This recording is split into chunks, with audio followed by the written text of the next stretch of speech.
Hey guys, welcome back to the channel. I'm Kalani and today I'm super excited to bring you guys my ultimate desk setup. This is where I've been doing all of my work. I just finished building it very recently. So today we're gonna go through each one of these items, show you where I got them from, why I chose them, and as always, after you finish watching this video, hopefully you get a little bit of inspiration for maybe your own desk setup. So without further ado, let's jump right into it.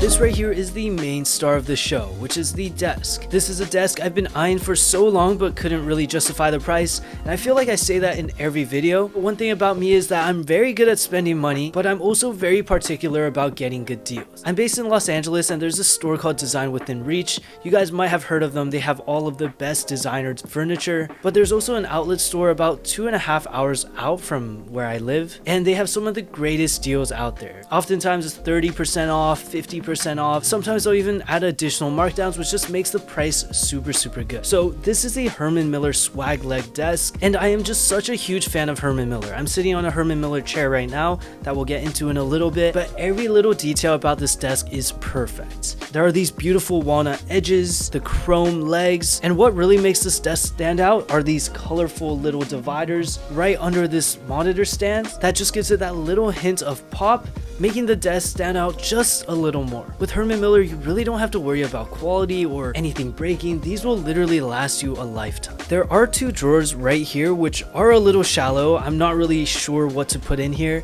but I do think it's a nice feature to make your desk a little less cluttered if you do have those small things that fit in here. I also really like this shelf because I always have miscellaneous things that I keep in this little container here. These are my wallets, my keys, and just everyday essentials, and I could kind of put it under here, tuck it away, and you can't really see it from top down. Now this desk is only about 48 inches by 24 inches, 4 by 2 feet, I think, maybe even smaller. I need to check on that. But what I've actually found is when I work on a big desk, I end up scattering my desk with a bunch of random papers, pens, or accessories that I don't really need. So I've actually shrunk down my setup. So I have my keyboard, mouse, and only my essentials on this desk. I'm someone with scattered thoughts in my head. I'm always thinking about things, so it could get really messy really fast. And having a small desk just helps me stay clean and be a little more organized.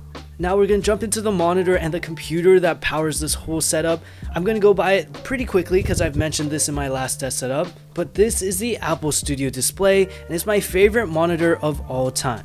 If you ever have the chance to test it in an Apple store, if you do creative work, video editing, photo, graphic design, anything creative, I would highly recommend this monitor. I know it is a bit expensive for a 60 Hertz monitor, but trust me, once you use one of these, you really don't want to go back. Also, one of my favorite parts is this monitor is powered by one power plug and connects to my MacBook Pro with a Thunderbolt cable. I think the setup would be super clean with a Mac Mini or a Mac Studio, but I'm still holding off on that just a little bit, but hopefully I could pick one up soon. This little stand right here is from Satechi. It holds my MacBook Pro and is surprisingly sturdy for how small it is. I could also put some notes or SSDs. I even had an iPad mini sitting on this other row right here. But I'm also a huge fan of Satechi's products and I've been using them for years, so highly recommend that. And over here on the right hand side is the Getry phone charger. I saw this on Instagram and instantly wanted it. It is a bit pricey, over $200 US, but I definitely think it's a really nice accent piece. I put my AirPod Pros on the top side and then my iPhone on the right side. The coolest feature about this charger is that it turns like this. I'm not really sure when people need to use that feature, but I thought it was just a nice little design, and you can tell I really like the white and silver themes. Speaking of silver and white themes, right here is one of the more eye-catching pieces. I've talked about this product a few times before too, but I'm a huge fan of Rimowa products. This one is their watch case, and even though my watch collection isn't that big, I just think it looks so nice sitting on this desk.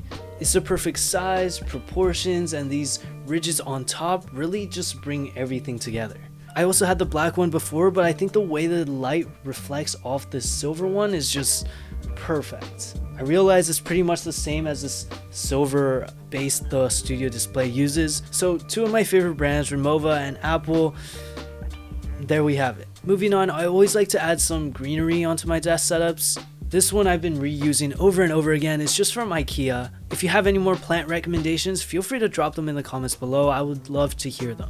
Now this desk mat is just a generic felt one from Amazon. It helps protect this tabletop, and I've also used it in some unboxing videos. It just adds a little bit more texture and depth into those videos. Keyboards are also a thing I try a bunch of, and I'm not sure if I found one I really love yet, but this one is pretty nice. There was a Micro Center that just opened up in the Bay Area when I was visiting home. Stopped by and picked this one up.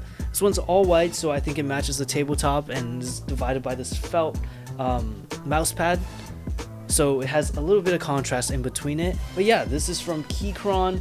It has this knob wheel for volume adjustment, and I think this is also made for Macs because it does have the function 1, function 2, and F3, all this stuff that works seamlessly with the Mac. I've had some other hot swappable keyboards, but they were more window based, so there were some little issues I had just in my day-to-day workflow, but overall they were still super solid. If you want to listen to it, one sec. So yeah, I think it sounds pretty good. And yeah, over here is going to be my Logitech G502X mouse. I feel like once you pick a mouse that fits your workflow, it's really hard to switch from it. So this is the one I've been using for the last 3 or 4 years. I probably have 3 or 4 of these just for other setups, but it works perfectly for my workflow, helps me edit faster, click through tabs, and I really can't recommend it enough. I know a lot of people like the MX Master 3, but I prefer the clickiness of this one. I know the Master 3 has a little soft click, which personally I just don't prefer as much.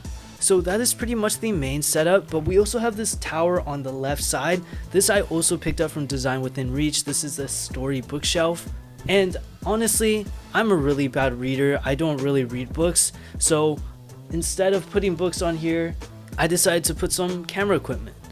I'm still trying to figure out what to fit here, but right now I just have some quick grab and goes like lenses, pocket-sized cameras, a bunch of accessories, but I'm still trying to figure out what to put here. So that pretty much wraps up the video. I try to keep these pretty short and straight to the point. I hope you guys got some value, learned a new product, or enjoyed the visuals. And if you did, please drop a comment, like the video, and subscribe to the channel if you want to see more. And as always, I'll see you guys next time.